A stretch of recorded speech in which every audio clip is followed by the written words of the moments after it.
Hi guys, सो इस video में हम लोग एक्सरसाइज 5.1 का क्वेश्चन नंबर 7 से करने वाले हैं। ठीक है यार। तो क्वेश्चन नंबर 7 कह रहा है कि इन दी मैट्रिक्स, एक मैट्रिक्स दिया है ये, ठीक है, और क्वेश्चन बहुत सारा पूछ रहा है। तो देखा जाए कैसा क्वेश्चन है।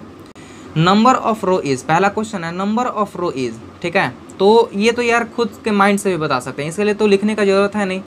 तो नंबर ऑफ रो इज, इसमें रो का कितना नंबर है, ठीक है। रो कैसे लिखाता है, जैसे हम लोग जानते हैं कि ये वाला रो रहता है, ऐसे रो लिखाता है। कॉलम कैसे लिखाता है, ऐसे लिखाता है, ठीक है। तो रो यहाँ अगर देखना रहा तो 1 और 2, ठीक है, यानी कि 2 रो। नंबर ऑफ कॉलम, इसमें कॉलम कितना, 1, 2 और 3, यानी कि 3 कॉलम, यहाँ 3 कॉलम हुआ। Order of the matrix is, यानी कि इस मैट्रिक्स का ऑर्डर कितना है, ठीक है। तो ऑर्डर कैसे लिखाता है, जो रो रहता है रो बाई कॉलम लिखाता है, ठीक है। तो इसमें रो 2 है, यानी कि 2 रो है, और कॉलम कितना है, 3 है, ठीक है, यानी कि 2/3। और इसको मल्टीप्लाई देखने में लगता है, बट इसको कहा जाता है बाई, ठीक है। तो यार इसके पहले हम लोग इतना सारा सॉल्व कर चुके हैं। आई थिंक ये सब तो आप लोग खुद से भी सॉल्व कर सकते हैं। अब ये बोल रहा है कि नंबर ऑफ एंट्रीज इज, ठीक है, यानी कि कहने का मतलब कि इसमें जितना भी एलिमेंट है आपको वो टोटल गिन कर बता देना है। इसमें पूरा कितना है, 1, 2, 3, 4, 5 एंड 6, बस यार 6 आंसर हुआ, ठीक है, कोई दिक्कत नहीं। क्वेश्चन नंबर 8 देखिए, ये कह रहा है कि let A is equal to एक मैट्रिक्स, ठीक है, then which of the following are is true, यानी कि आपको ये जो देख रहे हैं ये सब ऑप्शन है, ठीक है, ये कोई क्वेश्चन नहीं है। एंड आफ्टर दैट ये आपको इसमें टिक मारना है कि कौन सा आंसर सही होगा, ठीक है। तो ये एक मैट्रिक्स है, तो पहला बोल रहा है कि A is a diagonal matrix but not a scalar matrix. तो आई थिंक आप लोग को मालूम है क्या होता है डायगोनल एंड क्या होता है स्केलर, ठीक है। देखो यार फिर से बताते हैं, डायगोनल मैट्रिक्स किसे कहते हैं, स्क्वायर मैट्रिक्स। पहला तो जब भी डायगोनल रहेगा या फिर स्केलर रहेगा उसके लिए स्क्वायर मैट्रिक्स जरूरी है, ठीक है। यानी कि जो रो है एंड जो कॉलम है दोनों आपस में इक्वल होने चाहिए। क्लियर। जैसे ये एक मैट्रिक्स है ए, बी, सी एंड डी। इसका अगर रो एंड कॉलम की बात करें तो रो एंड कॉलम कौन आएगा, 1, ये R1 हो जाएगा, ये R2 हो जाएगा, एंड ये C1 एंड ये C2, ठीक है। यानी कि इसमें 2 रो एंड 2 कॉलम, ठीक है, यानी कि ये 2/2 ऑर्डर का मैट्रिक्स है। तो यहाँ ये कौन सा मैट्रिक्स हुआ, स्क्वायर मैट्रिक्स, क्योंकि यहाँ रो एंड कॉलम दोनों आपस में इक्वल दिख रहा। तो जब भी डायगोनल रहेगा या फिर स्केलर मैट्रिक्स रहेगा तो यार सिंपल है कि वो कौन सा मैट्रिक्स होगा, स्क्वायर मैट्रिक्स जरूरी है, ठीक है। तो डायगोनल मैट्रिक्स किसे कहेंगे, square matrix A is equal to A I J order m/n is called diagonal matrix if its all elements are 0, यानी कि सभी एलिमेंट्स 0 रहना चाहिए, बट इसका जो प्रिंसिपल डायगोनल है वो अनइक्वल इंटीजर रहना चाहिए, ठीक है। कहने का मतलब कि पहला डायगोनल मैट्रिक्स कैसा रहेगा, यानी कि प्रिंसिपल डायगोनल पहले किसे कहते हैं। अगर हम कहें इसका प्रिंसिपल डायगोनल कौन सा है, ठीक है, ये देखिए ये है ए, बी, सी एंड डी। तो इसका प्रिंसिपल डायगोनल कौन सा हुआ, प्रिंसिपल डायगोनल इसको कहते हैं, यानी कि यहाँ आएगा डी, ठीक है, ये हुआ प्रिंसिपल डायगोनल। इस चीज़ को हम लोग कहते हैं प्रिंसिपल डायगोनल, ठीक है। तो इसका जो प्रिंसिपल डायगोनल रहता है डायगोनल मैट्रिक्स में वो अनइक्वल इंटीजर रहता है। इंटीजर जानते हैं क्या होता है, रियल नंबर, और ये हुआ 0, -1, -2, इधर डॉट डॉट, इधर तो माइनस इन्फिनिटी तक जाता है, और 1, 2 इधर भी डॉट डॉट प्लस इन्फिनिटी तक जाता है। इस नंबर लाइन पर जितने भी नंबर आएंगे वो यार इंटीजर कहलाएंगे, ठीक है। तो यहाँ जो रहेगा अनइक्वल इंटीजर, कोई भी आपस में 1 या 2 मिल सकता है। अगर यह 3/3 का हुआ 2 आपस मिल जाएगा बट 1 अलग रहेगा, ऐसा भी हो सकता है, ठीक है। इसमें कोई भी अनइक्वल इंटीजर रहेगा, क्लियर है, कोई भी एक जैसा नहीं रहेगा। ये होगा डायगोनल मैट्रिक्स। स्केलर मैट्रिक्स क्या होता है, स्केलर मैट्रिक्स सिमिलर यही है, ठीक है। पहला तो ये स्क्वायर मैट्रिक्स रहना चाहिए, जैसा ये डायगोनल मैट्रिक्स का भी ये नियम है कि स्क्वायर मैट्रिक्स होगा। सेकंड थिंग ये है कि स्केलर मैट्रिक्स किसे कहेंगे, जो ये प्रिंसिपल डायगोनल आप लोग देख रहे हैं, ठीक है, वो इक्वल रहना चाहिए, बस यही है। यानी कि square matrix A is equal to A I J order m/n is said to be scalar matrix if its all elements are 0, ठीक है, but principal diagonal are any equal integer, ठीक है, कोई भी इक्वल इंटीजर रहना चाहिए एक को छोड़ाकर, ठीक है, बस यही इसमें कंडीशन है। कोई भी इक्वल इंटीजर यहाँ 2, 2, 2, 2 रह सकता है, यहाँ 3, 3 दोनों जगह 3 रहेगा वो स्केलर मैट्रिक्स कहलाएगा, बट यहाँ 1 और 1 रहा तो वो स्केलर मैट्रिक्स नहीं कहलाएगा, वो हो जाएगा आइडेंटिटी मैट्रिक्स, ठीक है, जो कि पता है आप लोग को यहाँ 0 0 रहेगा, यहाँ 1 and 1 रहता है, वो आइडेंटिटी मैट्रिक्स कहलाता है। मेरे ख्याल से कॉन्सेप्ट तो क्लियर होगा, क्या होता है डायगोनल एंड क्या होता है स्केलर। तो डायगोनल कैसा रहेगा, छोटा सा एक एग्जाम्पल, जैसे ये हुआ 3 2 दोनों जगह 0, ये हुआ डायगोनल मैट्रिक्स, ठीक है। स्केलर मैट्रिक्स कैसा रहेगा, ये हो जाएगा 2 and 2 दोनों जगह आपस में इक्वल, बट यहाँ 0 0 रहेगा, तो ये होगा स्केलर मैट्रिक्स। प्रिंसिपल डायगोनल इसको कहते हैं, इसमें भी प्रिंसिपल डायगोनल कौन हुआ, ये हुआ डायगोनल मैट्रिक्स और ये हुआ scalar matrix. Clear, concept clear है। अब ये चीज़ समझा जाए जो ये कह रहा है। पहला तो ये मैट्रिक्स दिया है और ये पूछ रहा है कि क्या ये ट्रू है या फिर नहीं, ऑप्शन दिया है, ठीक है। तो ये बोल रहा है A is a diagonal matrix but not a scalar matrix, क्या ये सही है। ये कह रहा है कि ये जो है ये डायगोनल मैट्रिक्स है लेकिन स्केलर मैट्रिक्स नहीं है, क्या ये सही है। तो ये जो प्रिंसिपल डायगोनल हम लोग देख रहे हैं वो अनइक्वल इंटीजर दिख रहा है। इंटीजर -1 भी रियल जो नंबर लाइन आता है उसी पर रहता है, ठीक है। 3 भी नंबर लाइन पर आता है एंड 2 भी नंबर लाइन पर आता है, ठीक है। तो ये क्या होगा, डायगोनल मैट्रिक्स होगा। बट स्केलर मैट्रिक्स का क्या नियम है, यहाँ टोटल इक्वल नंबर रहना चाहिए, चाहे कोई भी इंटीजर हो, ठीक है। वो यहाँ इक्वल नंबर रहना चाहिए। सिर्फ एक ही शर्त है कि यहाँ 1 नहीं रहना चाहिए, यानी कि 1 नहीं रहना चाहिए। 1 अगर रहा तो यार ये दूसरा चीज़ हो जाता है, उसका नाम है आइडेंटिटी मैट्रिक्स, ठीक है। यानी कि इसको हम लोग कहेंगे I3। अगर ये 1 1 1 अगर यहाँ रहा तो, बट यहाँ नहीं है, ये स्केलर मैट्रिक्स नहीं है, ये सही हुआ, ठीक है। चलो ये तो हम लोग पहले ही जान गए कि ये सही है। अब इसको और इसको भी चेक कर लीजिए क्या ये क्या बोल रहा है आखिर, ठीक है। ये है कि A is a scalar matrix but not a diagonal matrix, यानी कि ए एक स्केलर मैट्रिक्स है लेकिन डायगोनल मैट्रिक्स नहीं है। स्केलर मैट्रिक्स दिख ही नहीं रहा है क्योंकि यहाँ इक्वल है ही नहीं, और डायगोनल मैट्रिक्स बोल रहा है नहीं है, यानी कि जस्ट अपोजिट बोला है, कैंसिल, गलत है, ठीक है।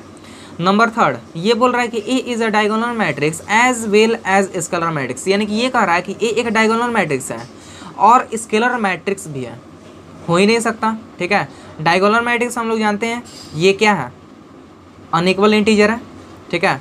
और स्केलर मैट्रिक्स में इक्वल इंटीजर आता है जो कि यहाँ है नहीं। तो यार सेकंड एंड थर्ड पूरा रॉन्ग है, यानी कि क्वेश्चन ये जो नंबर 1 दिख रहा है ऑप्शन नंबर 1 वो सही है। क्लियर। नंबर 9 ये कह रहा है if A is a row matrix as well as column matrix then order of A is क्या होगा, ठीक है। तो शायद आप लोग समझ रहे होंगे ये, अगर आप लोग का बेसिक कंप्लीट होगा तो। नहीं कंप्लीट है तो देखिए ये क्या कह रहा है कि if A is a row matrix, यानी कि ए एक रो मैट्रिक्स है और कॉलम मैट्रिक्स भी है, ठीक है। रो मैट्रिक्स क्या होता है, रो मैट्रिक्स होता है कि रो मैट्रिक्स क्या होगा, जैसे ये पूरा जो रो रहेगा ना R, वो सिर्फ इसमें R ही रहना चाहिए, यानी कि सिर्फ R1 ही रहना चाहिए, इसमें R2 नहीं रहना चाहिए, वो होता है रो मैट्रिक्स। कॉलम मैट्रिक्स में सिर्फ एक कॉलम रहना चाहिए, एक कॉलम क्या कितना भी रो आ जाए, ठीक है, 1 2 3 4 कितना भी रो आ जाए, बट यार कॉलम एक रहना चाहिए। जैसे रो का पहले एग्जांपल देते हैं, ये हो जाएगा A B C and D, ठीक है, ये रो मैट्रिक्स हुआ। तो रो मैट्रिक्स में ये पूरा R1 है, सिर्फ एक ही R1, यानी कि सिर्फ इसमें एक रो है, जिसमें एक रो वो रो मैट्रिक्स, जिसमें एक कॉलम वो कॉलम मैट्रिक्स। यार बहुत सिंपल है, ठीक है। और इसमें कॉलम कितना 1 2 3 4, यानी कि 4 कॉलम। कॉलम कितना भी रहे रो एक रहना चाहिए, उसे रो मैट्रिक्स कहेंगे। और कॉलम अगर एक रहे रो कितना भी रहे उसे कॉलम मैट्रिक्स कहेंगे, ठीक है। कॉलम मैट्रिक्स से एग्जांपल जस्ट इसको ट्रांसपोज कर दीजिए, कैसे, ये हो जाएगा A B C and D, ठीक है। तो इसमें अगर हम देखेंगे रो कितना है 1 2 3 and 4, 4 रो, बट यहाँ एक कॉलम है, यानी कि ये C1 सिर्फ एक ही कॉलम, यानी कि इसे हम लोग कॉलम मैट्रिक्स कहेंगे। बात क्लियर, ठीक है। तो ये कह रहा है कि रो मैट्रिक्स भी है, एक रो मैट्रिक्स भी है और कॉलम मैट्रिक्स भी है। तो ऐसा कौन सा एग्जांपल है जिसमें हम लोग ये भी कह सकते हैं कि ये एक रो मैट्रिक्स है और कॉलम मैट्रिक्स दोनों है, ठीक है। तो कौन सा होगा, थोड़ा सा दिमाग लगेगा कि रो मैट्रिक्स और कॉलम मैट्रिक्स दोनों होना चाहिए। कहने का मतलब कि रो मैट्रिक्स यानी कि एक रो रहना चाहिए, कॉलम मैट्रिक्स यानी कि एक कॉलम रहना चाहिए, ठीक है, एक कॉलम रहना चाहिए। तो यार सिर्फ 1 by 1 ऑर्डर का मैट्रिक्स होगा। यहाँ तो कॉन्सेप्ट क्लियर है, ठीक है। तो यहाँ क्या हो जाएगा, जैसे ए एक मैट्रिक्स है, मानते हैं A is equal to A 1 1 एक मैट्रिक्स, ठीक है। ये अगर हम आपसे पूछे कि ये कितना ऑर्डर का मैट्रिक्स है तो आप लोग बोलिएगा कि 1 by 1, ठीक है। पूछे अब कितना रो है, एक रो है, ये R1 सिर्फ एक रो, ठीक है, एक रो है, यानी कि ये तो रो मैट्रिक्स हो गया, एक रो है। तो अगर आपसे पूछे कि कितना कॉलम है, आप बोलेगा कि एक कॉलम है। तो एक कॉलम है यानी कि ये कॉलम मैट्रिक्स, यानी कि ये रो मैट्रिक्स भी है और ये कॉलम मैट्रिक्स भी है, दोनों है। तो ये एग्जाम्पल हो जाएगा। इसके जगह पर कोई भी आप नंबर भी रख सकते हैं। क्लियर है, कॉन्सेप्ट क्लियर है। नंबर 10th ये कह रहा है कि let A is equal to A I J is equal to एक मैट्रिक्स, ठीक है, and B is equal to B I J is equal to एक मैट्रिक्स दिया है, ठीक है। और बोल रहा है कि then order of matrix A is, यानी कि ई का जो ये आप लोग मैट्रिक्स देख रहे हैं, इसका ऑर्डर क्या होगा, ठीक है। तो ऑर्डर पता चल रहा है क्या होगा, 1 2 3 एंड 1 2 3 3/3, ठीक है। और 3/3 है तो इससे कौन सा मैट्रिक्स आप लोग को पता चल रहा है, 3/3 यानी कि स्क्वायर मैट्रिक्स। क्लियर। वहीं अब यहाँ देखा जाए, इसके आगे वाला ही क्वेश्चन करते हैं, ठीक है। इसके आगे जो पूछ रहा है वो करते जाते हैं। ये पूछ रहा है कि A23 कौन सा है, तो ये A23 बोला है, ठीक है। यहाँ बोल रहा है AIJ, ठीक है, AIJ यानी कि I के जगह पर 2 है और J के जगह पर 3 है, यानी कि ये जो 2 देख रहे हैं वो है रो एंड ये जो 3 है वो है कॉलम, ठीक है। तो इसमें 2 बार रो चलना है एंड आफ्टर 3 बार कॉलम चलना है, ठीक है। क्लियर हो रहा है कॉन्सेप्ट। तो अब करके देखा जाए, ये हो जाएगा ए इज इक्वल टू दे रहा है, ए इज इक्वल टू पहले तो A I J, A is equal to A I J and after that question पूछा है, ये बोल रहा है यानी कि मैट्रिक्स दिया है 1 3 9 -2 4 एंड 15 5 -6 13, ठीक है। तो इसमें पूछ रहा है A13 क्या होगा, A13, ठीक है, सॉरी A23 है, ठीक है। तो A23 I के जगह 2 है, I के जगह 2 है एंड J के जगह 3 है, ठीक है। तो A23 बोला है, 2 क्या है, रो है, 2 है रो और 3 क्या है, ये है कॉलम, ठीक है। यानी कि पहले आपको 2 बार रो चलना है एंड आफ्टर 3 बार कॉलम चलना है, ठीक है। तो चलते हैं, ये इसमें हो जाएगा 2 बार रो, यानी कि पहला रो ये हुआ और दूसरा रो ये हुआ, ठीक है, ये हुआ R2। क्लियर। 3 बार कॉलम चलना है, 1 2 एंड 3 बार कॉलम चले, ऐसे 3 बार कॉलम चले, ये हुआ C3, ठीक है। ये जहाँ मैच कर रहा है, यहाँ मैच कर रहा है, यहाँ कौन सा नंबर है, -6। इसका आंसर क्या होगा, इसका आंसर -6। क्लियर। नंबर 3rd ये कह रहा है कि A31 is equal to A31 is equal to, पहले 3 बार रो चलना है और 1 बार कॉलम चलना है, 1 2 3 और 1 कॉलम, यानी कि 9 आंसर, ठीक है। ये तो यार एकदम ओरल बनाने लायक है, ठीक है। ये क्वेश्चन नंबर 4 कह रहा है कि order of matrix B is, यानी कि बी जो मैट्रिक्स आप लोग देख रहे हैं इसका ऑर्डर क्या होगा, 1 2 3 1 2 3 4 3/4, ठीक है। Number 5th the number of element in B is, यानी कि जो आप लोग ये नंबर पूरा देख रहे हैं मैट्रिक्स, ठीक है। तो इसमें जितना भी एलिमेंट है वो आपको गिन कर बता देना है, ठीक है। तो थोड़ा सा अपना माइंड लगाना, अगर ये मैट्रिक्स बड़ा दिया रहा है, अगर 12/13 दिया रहा है, हालांकि ऐसा आने वाला नहीं है, ठीक है। तो और यानी कि उसमें बहुत सारा एलिमेंट होने वाला है, 12/13 एक सपोज करते हैं, ठीक है, कि अगर 12/13 आपको दिखाया जाए ये एक मैट्रिक्स है, आप इसका एलिमेंट बताइए, तो ये आप बच्चों की तरह तो 1 2 3 4 गिनने नहीं लोगे। क्या करना है इसमें कि जो इसका ऑर्डर है ना 1 2 3 और 1 2 3 4 3/4 आया, सिंपली इसको मल्टीप्लाई कर देना, 3/4 इज इक्वल टू 12, यानी कि इसका आंसर क्या होगा, 12, ठीक है। यानी कि the number of element in B is 12। Clear. Number 5 तो हो चुका। Number 6 write an element B13 1 and 3 19 इसका आंसर, B21 1 2 और 1, ठीक है, यानी कि 35 इसका आंसर। क्लियर। B33 1 2 3 और 1 2 3 -5 आंसर। क्लियर। B24 1 2 और 1 2 3 4 12 आंसर। और इसी तरह B23 1 2 और 1 2 3 5/2 आंसर, ठीक है। क्लियर है। तो ये जितना ज़्यादा आप लोग प्रैक्टिस करेंगे उतना ही आपके माइंड में ये सब बैठते जाएगा, ठीक है ना। तो ये अब देखो क्वेश्चन नंबर 11th तो हम हालांकि पढ़ चुके हैं क्या है, तो आपको समझा देते हैं, ठीक है। तो इस क्वेश्चन में कह रहा कि इसमें एक सुधा नाम की लड़की है, ठीक है, और उसकी 2 बेस्ट फ्रेंड है जिसका नाम है साइदा और इसमें तो दिया है सिरमन, बट पता नहीं क्यों ऐसा दिया है, ठीक है। सिरमन लिखा हुआ है, हालांकि यहाँ सिमरन होना चाहिए था, बट पता नहीं, चलो यह सिरमन ही हम लोग मानेंगे, ठीक है। यहाँ भी सिरमन है और यहाँ भी सिरमन है, आई डोंट नो व्हाई। तो इन तीनों के पास, यानी कि सुधा और इसकी जो दो बेस्ट फ्रेंड है साइदा और सिरमन, इन तीनों के पास कुछ नोटबुक्स हैं और कुछ पेन्स हैं, ठीक है। तो जो यहाँ दिया हुआ है, क्लियर, तो या आप लोग देख सकते हैं, ये है सुधा के पास नोटबुक कितना है 15 और नंबर ऑफ पेन्स कितना है 6, वैसे ही इन दोनों के पास है।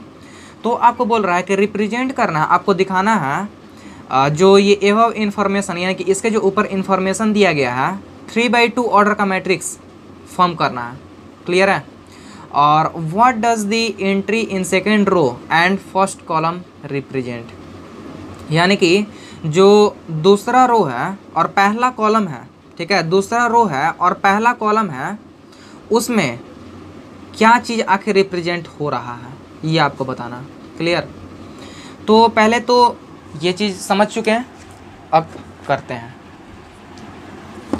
देखो ये क्लियर है, ठीक है, ये वाला तो हमको समझा चुके हैं। अब यार ये बोल रहा है कि आपको 3/2 ऑर्डर का मैट्रिक्स आपको फाइंड करना है, यानी कि इस चीज़ को बनाना है। ये जो आपको दिख रहा है इतना 3/2 ऑर्डर का, तो थोड़ा सा अपना यहाँ दिमाग लगाइए कि ये तो खुद 3/2 ऑर्डर का ऐसे ही रखा हुआ है, 1 2 एंड 3, ठीक है, और 1 2 3/2 ऑर्डर का। तो हम अगर डायरेक्ट ये एंड ये पूरा जो मैट्रिक्स है ये कितना ऑर्डर का है 3/2 ऑर्डर का, ये 3/2 ऑर्डर का है। बात क्लियर, ये रहा इसका आंसर जो ये बोल रहा था पहला क्वेश्चन। दूसरा क्वेश्चन बोल रहा है what does the entry in second row and first column represent, यानी कि जो सेकेंड रो है एंड फर्स्ट कॉलम अगर हम चलते हैं तो उस जगह पर क्या चीज़ रिप्रेजेंट हो रहा है, आखिर कौन है और क्या लिया है, ये कहने का मतलब, ठीक है। Second row and first column, second row कौन सा है 1 एंड 2, ये वाला जो है ये है सेकेंड रो, ठीक है, यानी कि R2, क्लियर, और ये है R1, ये है R3, ठीक है ना। और फर्स्ट कॉलम ये है फर्स्ट कॉलम, यानी कि C1, और ये क्या है C2। तो वही बोल रहा है कि ये क्या रिप्रेजेंट कर रहा है, तो ये जो है ये 10 किसके लिए है, साइदा के लिए है। और क्या चीज़ ये दिखा रहा है, नंबर ऑफ नोटबुक, यानी कि ये क्या रिप्रेजेंट कर रहा है कि द एंट्री ऑफ, यानी कि the entry of second row and first column, second row and first column का बोल रहा है, ठीक है। The entry of second row and first column represent the number of notebooks, the number of notebooks possessed by Saida. Possessed it means क्या होता है, देखिए, हाँ एक यहाँ आया होगा आपको पोसेस्ड क्या होता है। पोसेस्ड इट मीन्स आप लोग समझ सकते हैं हासिल करना, ठीक है, यानी कि इन लोगों के पास है हासिल करना, प्राप्त करना भी होता है, ठीक है, यानी कि इन लोगों के पास ये चीज़ है, पेन्स हैं, नोटबुक्स हैं, तो इसका मतलब क्या होगा प्राप्त करना, तो पोसेस्ड बाई साइदा के पास, ठीक है, यानी कि ये सब जितना है ये साइदा को प्राप्त है अभी, क्लियर है। तो इस चीज़ को अगर हम आंसर देना चाहें तो कैसे हो जाएगा, the entry in second row and first column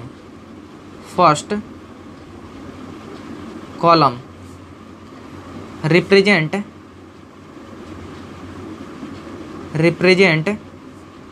the number of notebooks represent कर रहा है किसका, साइदा का, ये जो 10 है, ठीक है। तो नोटबुक्स पोसेस्ड बाई साइदा, ठीक है, क्लियर है, कोई दिक्कत नहीं होगा, कॉन्सेप्ट क्लियर है ना। तो यार अब देखा जाए बुक, ठीक है, और यार यहीं तक लास्ट छोड़ते हैं। एंड ये यार जो वीडियो है यार देखने में छोटा है, बट यार ये जो वीडियो है ये आपको भले ही देखने में थोड़ा छोटा लग रहा है, बहुत ही कम समय का बना है, बट यार असल में है ये मोटा, ठीक है, यानी कि कहने का मतलब कि इसके अंदर बहुत सारे ऐसे क्वेश्चंस हैं जो यार आप लोग को परेशान करते होंगे। जैसे ये वाला जो क्वेश्चन है यार कॉन्सेप्ट क्लियर से थोड़ा सा बाहर था, हालांकि बहुत ही सिंपल क्वेश्चन है, बहुत सारे स्टूडेंट समझ भी गए होंगे, बट यार थोड़ा सा लेंदी टाइप का ये क्वेश्चन था, ठीक है। हालांकि इसको लेंदी नहीं कहेंगे, बट यार आप लोग के लिए क्लियर है। तो देख लीजिए book and after that hint दे देते हैं इसके आगे, ताकि आप लोग खुद से भी करें। तो ये है क्वेश्चन नंबर 12 जो कि टाइप सेकंड में आ जाता है, ये नेक्स्ट वीडियो में आएगा। टाइप फर्स्ट तक तो क्लियर हो जा रहा है, ठीक है, टाइप सेकंड नेक्स्ट वीडियो में। तो टाइप सेकंड में यानी कि टाइप सेकंड क्वेश्चन नंबर 12 से शुरू हो रहा है। ये देखिए, ये दे रहा है कि ये और ये एक मैट्रिक्स है, ठीक है। तो बोल रहा है एक्स एंड वाई का आपको वैल्यू फाइंड करना है, यानी कि जो एक्स है एंड वाई है उस जगह पर उसका मान क्या होगा। तो यार ये कैसे करेंगे, पता है हम लोग को इक्वलिटीज ऑफ टू मैट्रिक्स पढ़े हैं ना। तो इक्वलिटीज ऑफ टू मैट्रिक्स के आधार पर हम लोग क्या कर सकते हैं, by the condition of equalities of to matrices, यहाँ कह सकते हैं कि ये और ये आपस में यहाँ इक्वल दिखा रहा है, ठीक है। कहने का मतलब अगर हम 2 कहें इज इक्वल टू 2 कहें तो यार यहाँ इक्वल है। अगर आँख मूंद के भी कोई इक्वल दिखेगा, ठीक है, आँख बंद करके भी, तो यार ये क्या होगा, आँख बंद करके भी इक्वल दिखा, यानी कि पक्का कहेगा कि ये जो LHS है और RHS है आपस में इक्वल है, ठीक है, क्लियर है। यानी कि LHS और RHS आपस में इक्वल है, तभी यहाँ इक्वल का साइन दे रहा है। यानी कि इक्वलिटी ऑफ टू मैट्रिक्स में जस्ट यही है, यानी कि यहाँ इक्वल है, ठीक है। यानी कि इधर वाला जो है मैट्रिक्स और इधर वाला जो मैट्रिक्स है वो दोनों आपस में इक्वल है। इक्वल कहने का मतलब यहाँ इस जगह पर देखो, ठीक है, इस जगह पर आप देखोगे तो यहाँ 2 है, यहाँ भी 2, यहाँ 1 है, यहाँ भी 1, ठीक है। तो क्लियर है, यानी कि ये x प्लस वाई है तो इस जगह पर 3 आ जाएगा, और ये y minus x minus y है तो इस जगह पर 7 आ जाएगा, ठीक है।